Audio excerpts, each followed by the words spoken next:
أعوذ بالله من الشيطان الرجيم. بسم الله الرحمن الرحيم. الحمد لله رب العالمين. الرحمن الرحيم.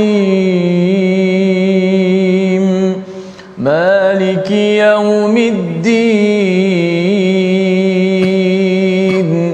إياك نعبد وإياك نستعين. اهدنا الصراط المستقيم. صراط الذين أنعمت عليهم غير المغضوب عليهم ولا الضالين.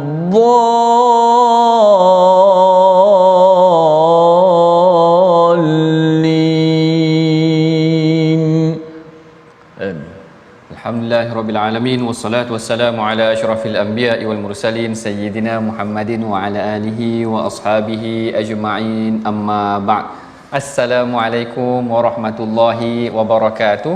Apa khabar tuan-puan, para penonton yang dirahmati Allah sekalian? Kita bersyukur kepada Allah kerana dengan limpah dan kurnianya Allah Ta'ala masih lagi memberikan kita peluang, bahkan menganjakkan lagi peluang untuk kita bertadabbur Al-Quran dalam rancangan My Quran Time. Kita meneroka ayat-ayat Al-Quran dan kita memastikan mengambil mutiara-mutiara pelajaran apa yang boleh kita pelajari daripada Al-Quran itu sendiri.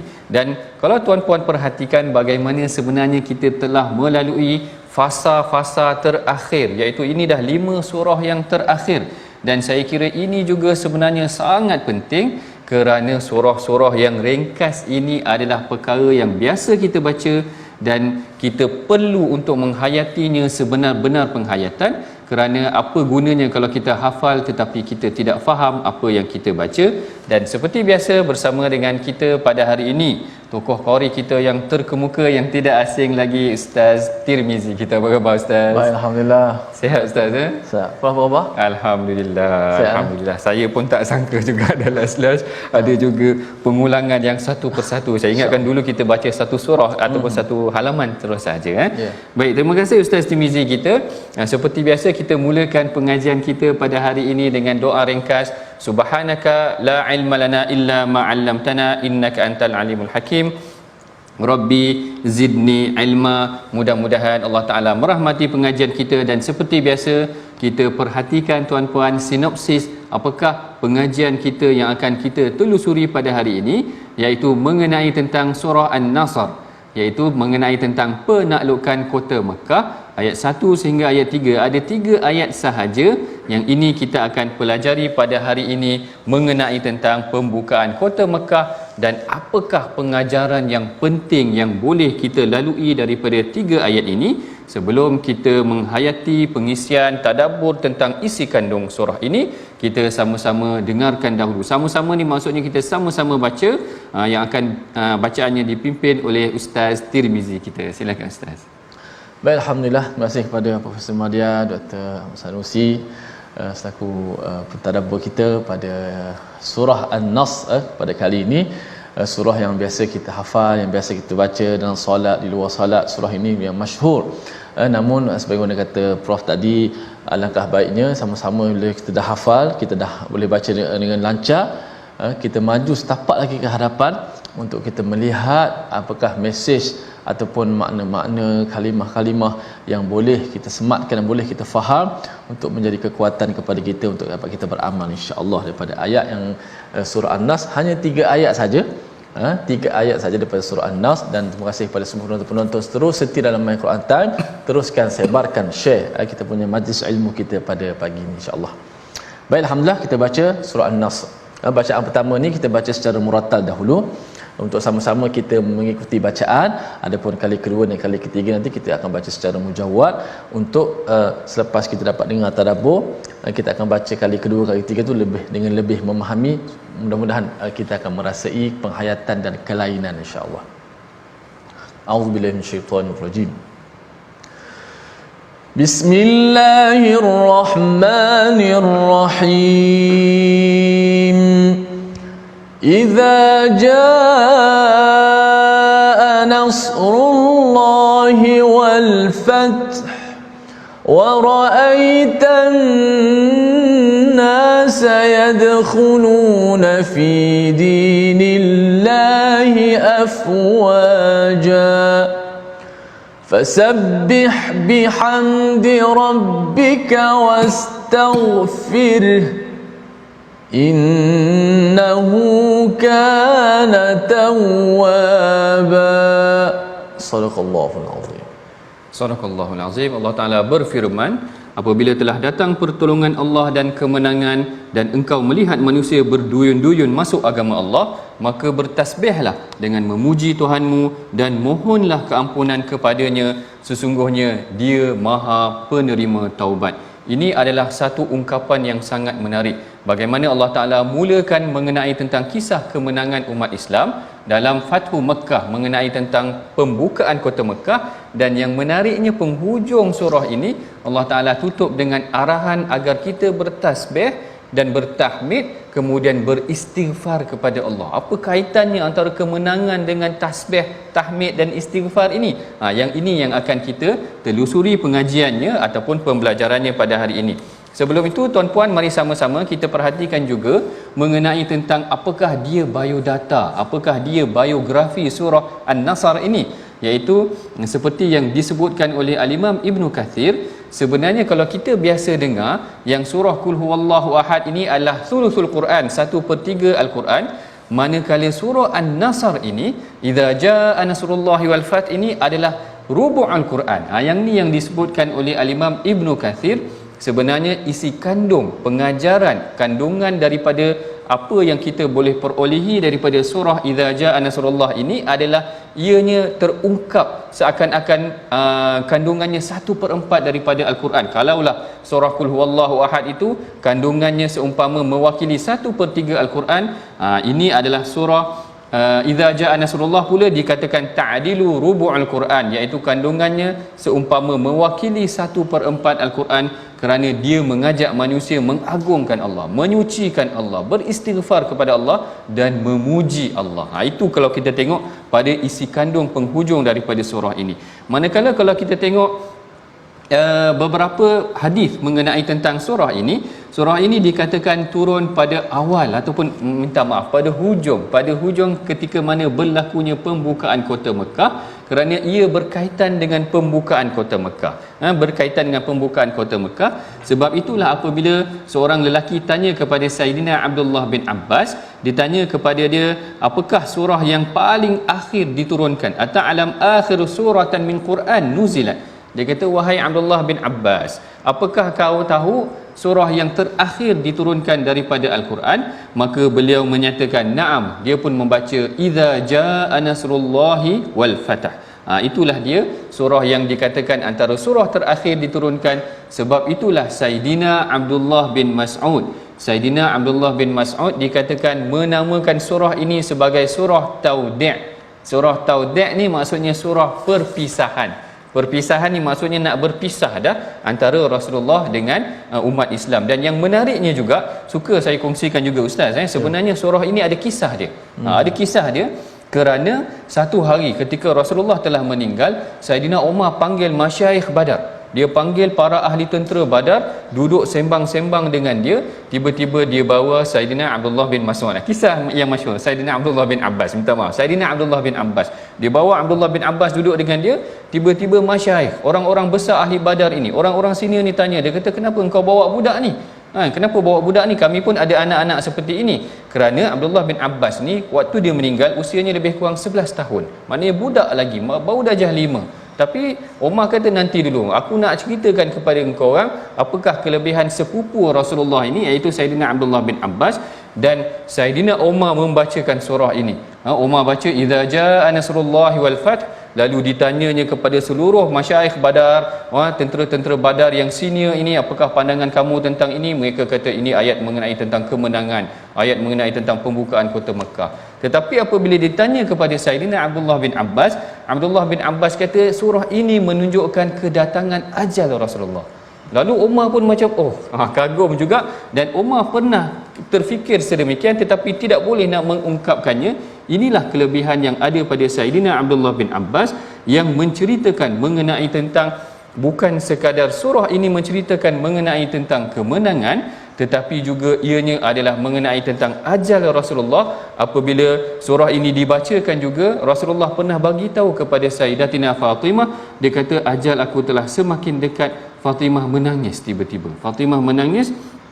Lalu setelah dia menangis, tiba-tiba dia tertawa kerana Rasulullah kata memang ajal aku telah semakin hampir, tetapi maknanya nanti engkau juga yang akan mendahului ataupun akan datang selepas daripada ini, maknanya engkau akan meninggal cepat selepas daripada aku. Ini sekadar biografi ataupun biodata sedikit latar belakang surah An-Nasr. Dia juga dipanggil sebagai surah At-Tawdi'. Dia adalah 1/4, maknanya dia mewakili kontennya, kandungannya 1/4 daripada Al-Quran. Dia berkaitan tentang kisah pembukaan kota Mekah. Dan kita nak mendalami mengenai tentang pembukaan kota Mekah ini, kita nak minta sedikit Ustaz Tirmizi kita bacakan ayat pertama dan yang kedua ni, atau nak baca seluruh pun tak apa. Kita nak tuan-puan betul-betul faham mengenai tentang surah An-Nas ni. Silakan Ustaz. Masya-Allah. Tak masuk lagi tadabbur, tapi tak masuk lagi. Kita dengar pendahuluan, mukadimah, biodata surah ni, kita dah rasa satu cinta dah. Bagaimana bukan sekadar surah kemenangan, bahkan surah ini menandakan ajal Rasulullah makin dekat. Kalau kita tengok dalam makna secara literal pun ada berkenaan dengan diminta untuk tasbih, memuji Allah dan beristighfar, minta ampun. Awal hal kemenangan biasanya orang takbir, tapi ada kemenangan tapi kena istighfar. Nanti kita akan bersama dengan Prof. Kita baca sekali lagi, sama-sama kita hayati. Auzubillahi minasyaitanir rajim. Bismillahirrahmanirrahim. Idza jaa nasrullahi wal fathu wa ra'aitan nasa yadkhuluna fi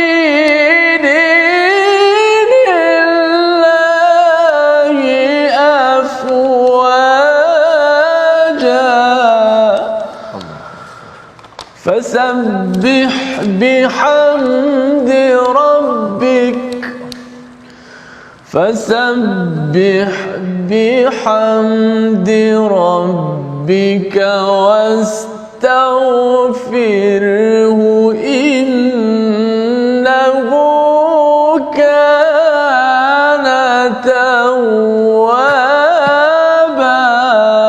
صدق الله. Sadaqallahul azim. Idza jaa nasrullahi wal fath. Apabila telah datang pertolongan Allah dan kemenangan. Perhatikan kepada perkataan jaa ini tuan-puan. Yang ini yang diungkapkan ataupun yang diulas oleh saudara ataupun Ustaz Nu'man Ali Khan, yang menceritakan tentang perkataan jaa ini biasanya datang dengan satu berita yang besar. Macam ja'atut tammatul kubra, maknanya datang satu perkara peristiwa yang besar. Seakan-akan perkataan ja'a ini lebih besar maksudnya daripada perkataan datang-datang yang lain di dalam Al-Quran. Dan di sini juga disebutkan pertamanya perkataan nasrullah itu tadi, iaitu bantuan pertolongan Allah itu tadi sebelum kemenangan pembukaan kota Mekah. Maknanya kemenangan kota Mekah tidak akan berlaku melainkan dengan bantuan Allah. Dengan bantuan Allah.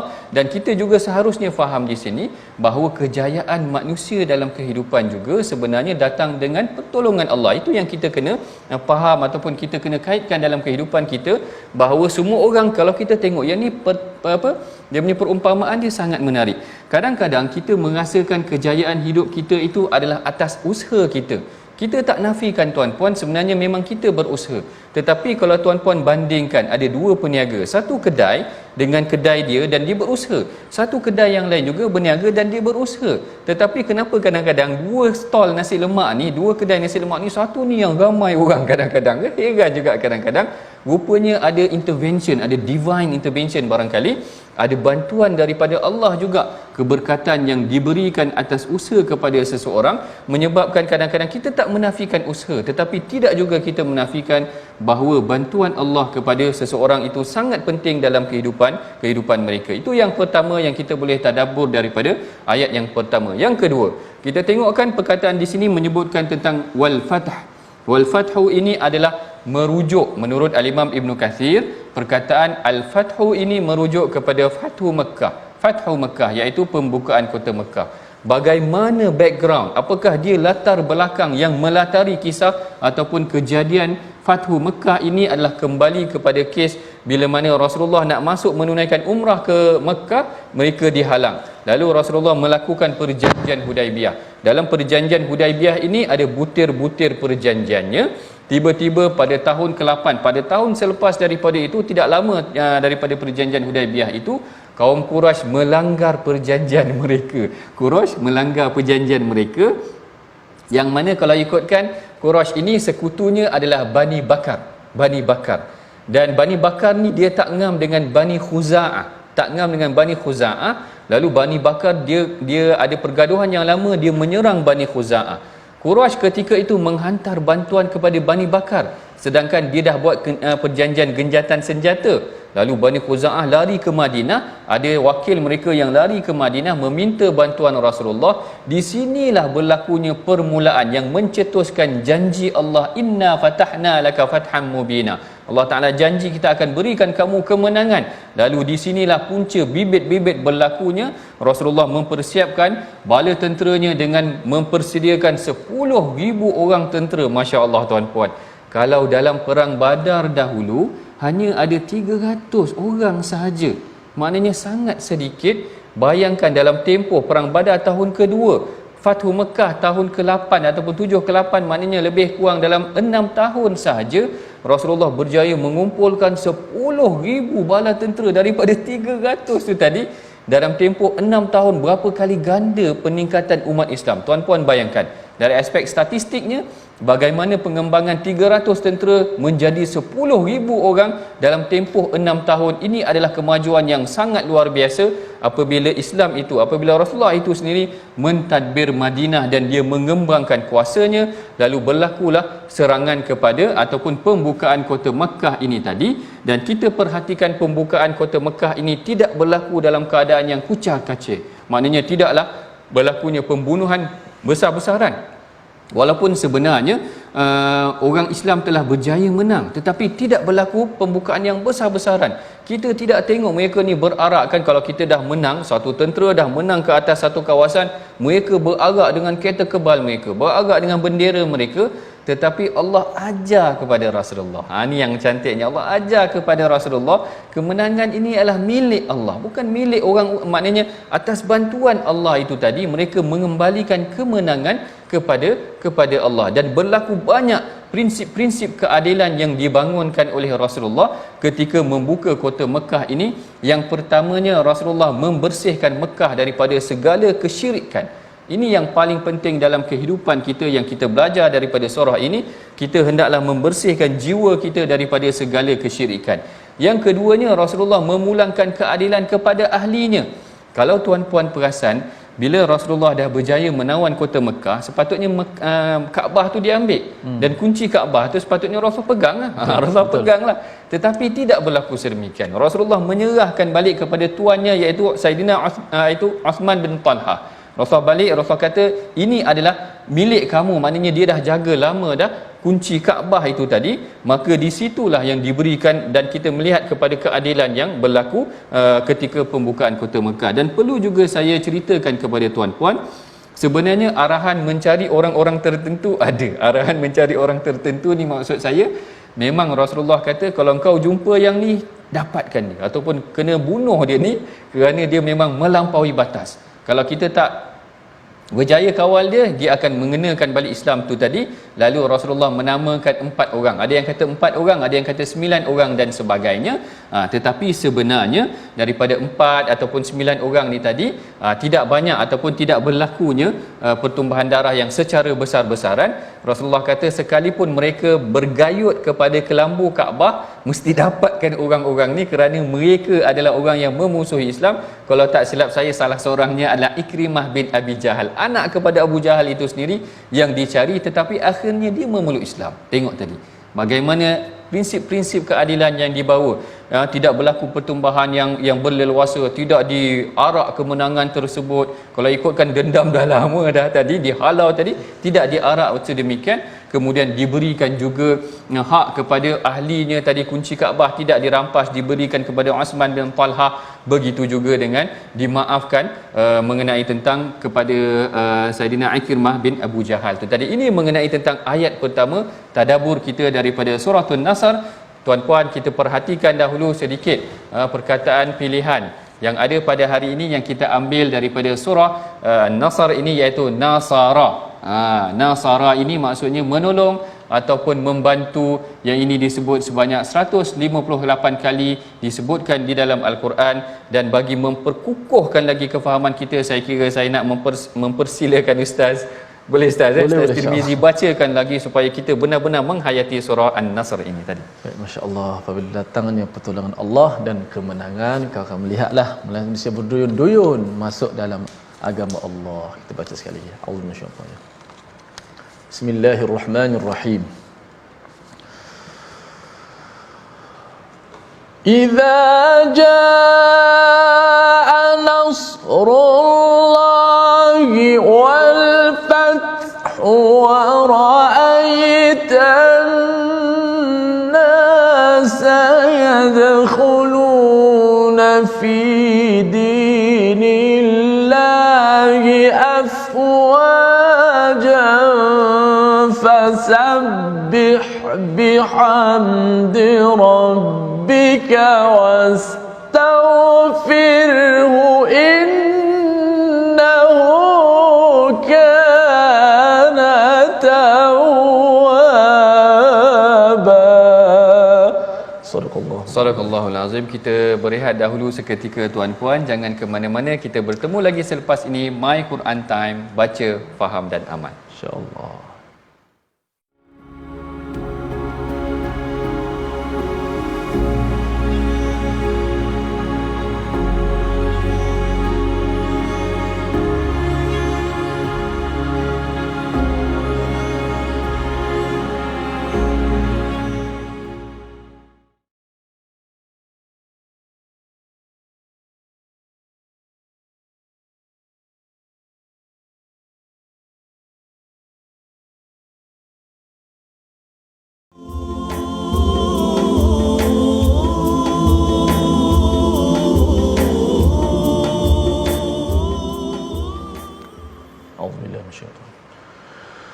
Bismillahirrahmanirrahim.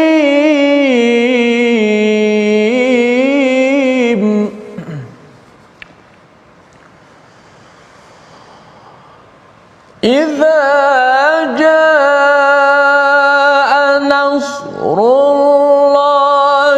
wal fathu wa ra'aitan nasa yadkhuluna fi dinillahi afwajan fasabbih bihamdi rabbika wastaghfirhu innahu kana tawwaba. Sadaqallahul azim. Apabila telah datang pertolongan Allah dan kemenangan, kau akan melihat manusia berduyun-duyun masuk akan agama Allah Subhanahu wa taala. Maka bertasbihlah dengan memuji Tuhanmu dan memohon istighfar, memohon keampunan kepadanya. Sesungguhnya dia adalah penerima taubat. Masya-Allah. Bila kita baca dalam keadaan kita memahami perkataan-perkataan dan memahami kisah di sebaliknya, masya-Allah, sudah pasti bacaan kita akan merasai kelainan daripada biasa. Dan itulah baru ayat pertama yang telah ditadabbur oleh Prof nanti. Insya-Allah ayat kedua, ketiga nanti mudah-mudahan dapat melengkapkan surah An-Nas ni dan juga At-Tawdi', perpisahan sebagaimana disebut oleh Prof tadi. Jom kita ambil sikit tajwid sebelum kita meneruskan lagi tadabbur kita. Kalau kita lihat di slide kita, idza jaa nasrullahi wal fath fasabbih bihamdi rabbika wastaghfir. Saya nak fokuskan bacaan ketika wakaf. Bacaan ketika wakaf. Kenapa saya ambil perkataan di hujung perkataan untuk ketika wakaf ini, iaitu ayat pertama pada wal fath, ayat ketiga pada wastaghfir. Kerana bila kita wakaf pada kalimah, dua kalimah ini, hujung ayat pertama dan ayat yang ketiga ini, ada dua huruf yang perlu kita matikan di hujung. Bayangkan dua huruf mati. Biasa satunya mati di hujung, senang kan? Alhamdulillahirabbil alamin. Itu dua juga mati, tapi ada mat ataupun kita kata apa, mati yang seperti lam yalid wa lam yulad. Yulad di hujung mati, satu huruf dia mati, senang, matikan terus. Adapun sini dua huruf yang mati. Pertama, hujung ayat pertama ta yang mati dahulu. Wal fat, ta mati kena bunyikan sifat ta, ada hamas. Wal fat, ada angin sedikit. Kemudian bukan sekadar ta yang kena bunyi, ada ha di hujung. Jangan kita tinggalkan ha, kesian kat ha. So kita kena baca macam mana? Idza jaa nasrullahi wal fath. Huruf ha nak tinggal mana? Ramai yang baca wal fath menggugurkan huruf ha, sedangkan ha kena bunyikan. Ha sifat dia lemah sikit, dia taklah bunyi sekuat ta, kerana ha ni huruf dia berada di hujung, berada di tengah halqum, jauh daripada mulut. Ha bunyikan angin ha itu, suara ha itu. Wal fath, selepas ta ha. Wal fath begitu. Kemudian pada wastaghfir, ra mati dahulu, mati dalam keadaan nipis, jangan lupa, kerana ra mati sebelum ni berbaris di bawah. Wastaghfir, ra mati dalam keadaan nipis, bunyi getaran ra, kemudian huruf ha di hujung. Wastaghfir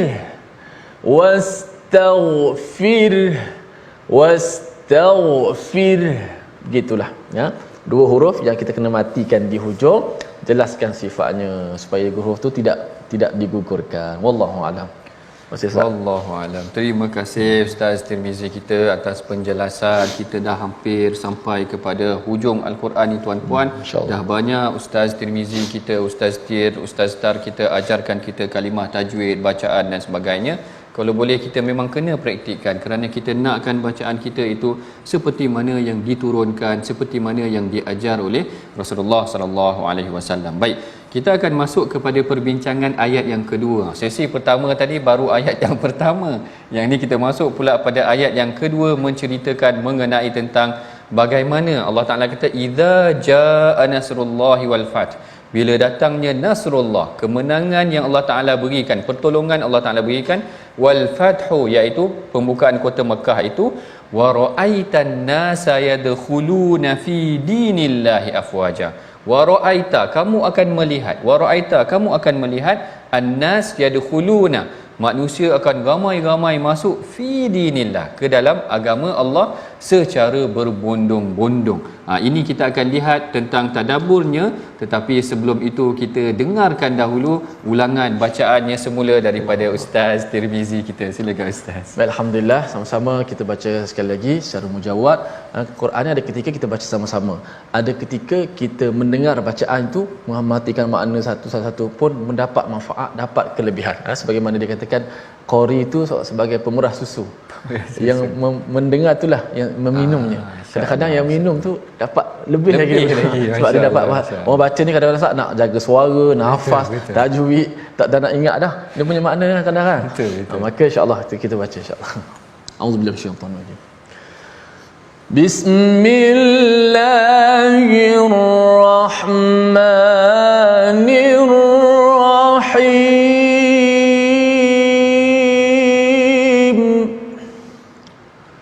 إذا جاء نصر الله والفتح.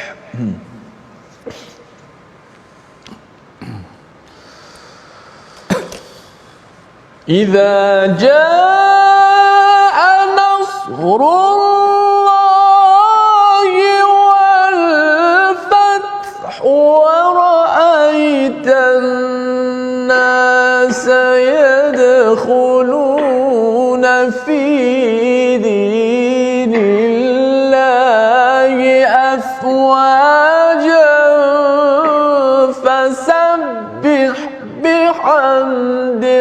ربك واستغفره إنه كان توابا صدق الله العظيم. Astagfirullahalazim. Itulah dia ayat 1 hingga 3 mengenai tentang surah An-Nasr yang kita bacakan ini tadi. Kalau tuan-puan perhatikan dalam ayat yang kedua, Allah Ta'ala menyatakan kepada kita ataupun Allah Ta'ala berdialog dengan Rasulullah. Allah Ta'ala kata wa ra'aitan nas, kamu akan perhatikan manusia masuk Islam secara beramai-ramai. Kenapa keadaan ini berlaku? Kerana pada awal-awal dakwah Rasulullah, awal-awal dakwah Rasulullah dikatakan yang mana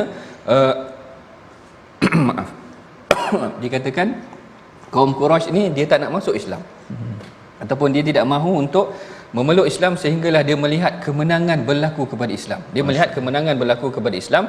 Perkara ini memang berlaku di sekitar tanah Arab. Maknanya mereka tidak mahu menerima Islam, sehinggalah mereka berkata kalau benar dia ni seorang nabi, maka dia akan diberikan kemenangan oleh Allah. Dia akan diberikan kemenangan oleh Allah. Maka di situlah saat berlakunya pembukaan kota Mekah, tiba-tiba dilihat ramai orang-orang memeluk Islam kerana janji yang Allah Ta'ala telah berikan. Dahulu kamu kata kalaulah Muhammad ini berjaya menang dan membuka kota Mekah, kamu akan memeluk Islam.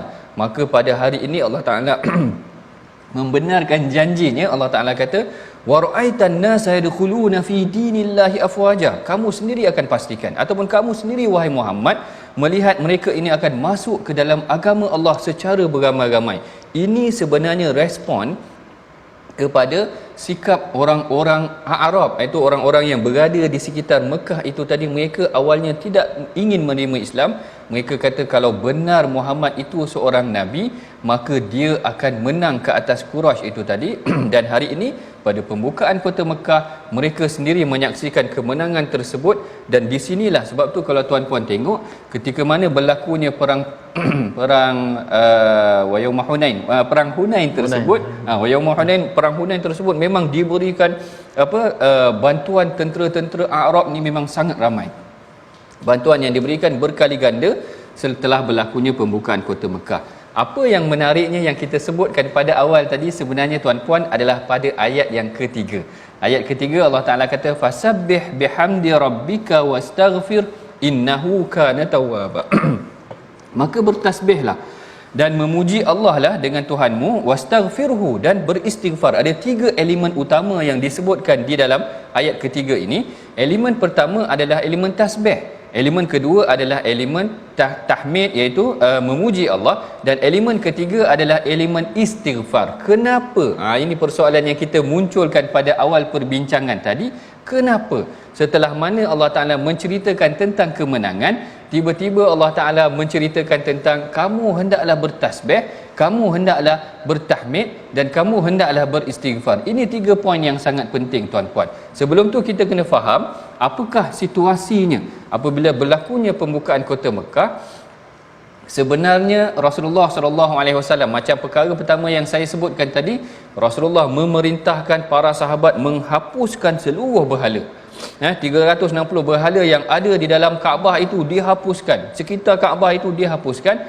Bahkan Rasulullah memerintahkan kepada Sayyidina Khalid bin Al-Walid pergi ke Nakhlah, dari satu kawasan, untuk meruntuhkan berhala Uzza. Berhala Uzza ni antara berhala yang terbesar juga tuan-puan yang berada di sekitar Mekah. Perkara ini direkodkan ataupun diceritakan sendiri oleh Al-Imam Nasa'i, yang mana Khalid Al-Walid dia dah robohkan berhala Uzza, kemudian dia balik kepada Rasulullah. Dia balik kepada Rasulullah. Rasulullah kata balik kepada Uzza, sesungguhnya engkau belum lagi meruntuhkan Uzza. Khalid Al-Walid dia rasa heran. Khalid kata macam mana pula tadi aku dah robohkan berhala Uzza, kenapa pula Rasulullah suruh pergi balik? Lalu Khalid pergi balik ke Nakhlah dan dicarinya berhala Uzza. Ketika itulah mereka dapati Khalid mengejar satu makhluk yang dikatakan kepalanya seperti kepala wanita. Yang ni yang dikatakan tadi, Khalid pergi ke puncak gunung tersebut dan terzahirlah Uzza dalam rupa wanita yang mengurai rambutnya. Maknanya berhala itu tadi telah didiami mungkin oleh makhluk jin, syaitan dan sebagainya. Akhirnya Khalid pergi kejar dan penggal makhluk tersebut, sehingga itulah Setelah dibunuhnya itu baru dianggap setelah berjayanya tadi dibunuh Uzza tersebut. Ini penyucian yang berlaku secara fizikal. Ini penyucian yang berlaku secara fizikal, berhala dirobohkan, maknanya semua kerosakan kesyirikan yang ada di Mekah itu dirobohkan. Ini yang pertama, elemen pertama fasabbih. Elemen yang pertama fasabbih itu disucikan Mekah daripada kesyirikan. Tetapi ada perkara yang lebih membimbangkan adalah keegoan manusia. Itu lebih berbahaya. Kerana apa? Bila seseorang itu telah menang, keegoan dia semakin meningkat. Kalau kita tengok bila dah menang ni, tentera Amerika akan berarak di tempat kemenangan dia, di Iraq ke di mana-mana dia akan berarak. Keegoan ini yang Allah Ta'ala nak didik kita. Apabila kita telah berjaya, kemenangan datang daripada Allah, daripada kehendak Allah, daripada usaha kita, tetapi diberikan kelebihannya itu oleh Allah. Lalu Allah Ta'ala nak didik umat Islam bahawa memang kemenangan berlaku, umat Islam telah berjaya, tetapi sandarkan kemenangan itu nasrullah, daripada pertolongan Allah, dan kemudian sucikan hati kamu daripada keegoan-keegoan. Ini yang berlaku dalam masyarakat kita. Bila dia dah berjaya, kadang-kadang dia seakan-akan kejayaan tu memang milik dia, seolah-olah dia yang usahakan tanpa ada kelebihan nikmat yang Allah Ta'ala berikan kepada dia. Keegoan yang ada dalam jiwa ini sebenarnya boleh menjadi berhala yang merosakkan dia. Dia menganggap diri dia lah yang menjadi punca kejayaan. Inilah yang diajarkan oleh Allah Ta'ala kepada Rasulullah. Kemenangan akan berlaku, kita boleh berjaya, tetapi jangan sampai keegoan tu menyerap dalam jiwa kita, menjadikan kita ini rasa ego dan iblis. Ingat tak tuan-puan, Iblis adalah makhluk yang pertama yang diusir itu tadi kerana sikap egonya itu tadi yang membawa kepada kerosakan dalam jiwanya. Ini yang paling penting juga. Sebab itulah saya suka untuk ulang semula kisah seperti mana yang mungkin saya pernah sebutkan kepada tuan-puan mengenai tentang kisah seorang lelaki yang masuk masjid. Seorang lelaki yang masuk masjid, Rasulullah kata, ya tala' alaikum rajulun min ahlil jannah. Rasulullah kata, tu tengok tu, nanti akan masuk seorang lelaki daripada ahli syurga. Akan masuk seorang lelaki daripada ahli syurga. Sahabat-sahabat tertanya-tanya, siapa yang nak masuk tu? Ada seorang lelaki masuk sedang membersihkan janggutnya daripada wuduk. Sedang membersihkan janggut daripada wuduk. Rasulullah ungkapkan perkara tu 3 kali berturut-turut. Maknanya 3 hari. Esok pun Rasulullah cakap perkara yang sama. Ya tala' alaikum rajulun min ahlil jannah. Akan datang kepada kamu seorang lelaki daripada ahli syurga. Bila dah 3 hari Rasul ungkapkan begitu, Saidina Abdullah bin Amru dia tak puas hati. Dia tak puas hati, dia kata, kenapa Rasulullah kata dia ni memang confirm ahli syurga, dia ni ahli syurga. Lalu dia, bila Rasulullah dah beredar, dia pergi ikut lelaki tu. Abdullah bin Amru ikut lelaki tu, dan dia kata kepada lelaki tu, aku ni ada masalah sikit dengan ayah aku. Aku ada masalah sikit dengan ayah aku.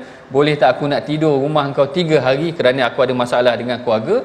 Lelaki itu dibenarkan. Bila dibenarkan, Abdullah bin Amru tidur rumah dia, dan Abdullah bin Amru kata, aku tengok malam tu dia ni bukannya jenis bangun qiyamul lail sangat pun. Maknanya tak banyak mana ibadah dia. Tak banyak mana ibadah dia sehingga setelah 3 hari. Sehingga setelah 3 hari, dan dalam hadis tu disebutkan, dia kata fa ahtaqiru amalahu.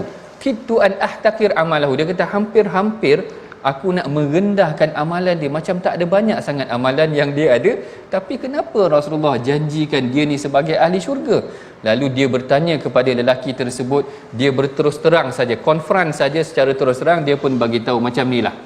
Macam nilah dia kata, sebenarnya aku dengan ahli keluarga aku tak ada masalah apa-apa.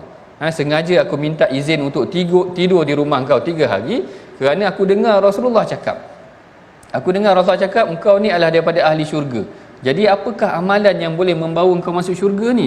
Lalu lelaki itu kata, anta kama ra'aita. Dia kata, engkau adalah seperti mana yang kau lihat aku buat tu tadi. Aku tak ada buat apa banyak sangat pun, melainkan dia menjaga pertuturan dia dan dia menjaga hati dia. Maknanya hati dia, illa anni lam aghish. Dia kata, melainkan hati aku ni tidak ada rasa hasad dengan orang mukmin. Hati aku ni tidak ada mempunyai rasa ego. Hati aku ni tidak ada mempunyai rasa dengki dengan orang lain.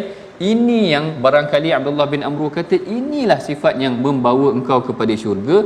Inilah yang nak dibersihkan oleh Rasulullah. Kemenangan dah berlaku, kita dah berjaya menang, tetapi kalau kita apa gunanya menang itu menyebabkan ego kita tinggi. Rasulullah kata tak masuk syurga orang yang mempunyai mithqala dzarratin, orang yang ada satu hasad ataupun kibir, ego dalam jiwa dia, ini yang pentingnya atas kemenangan yang Allah Ta'ala berikan kepada umat Islam.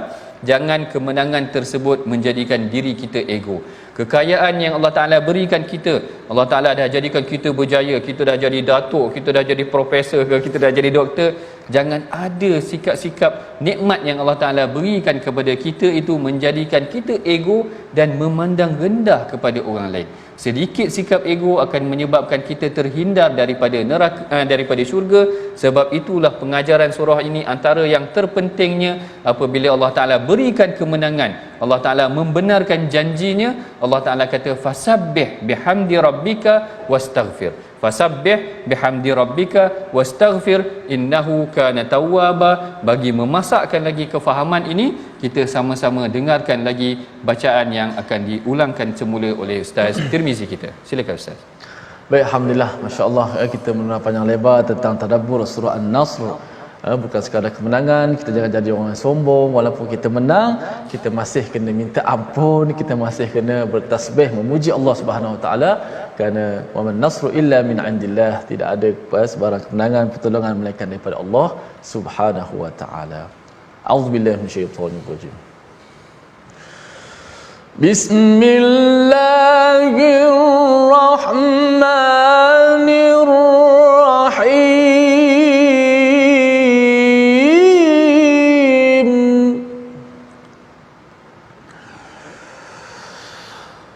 Idza jaa nasrullahi wal fathu wa ra'aitan الناس يدخلون في دين الله أفواجا فسبح بحمد ربك واستغفره إنه كان توابا.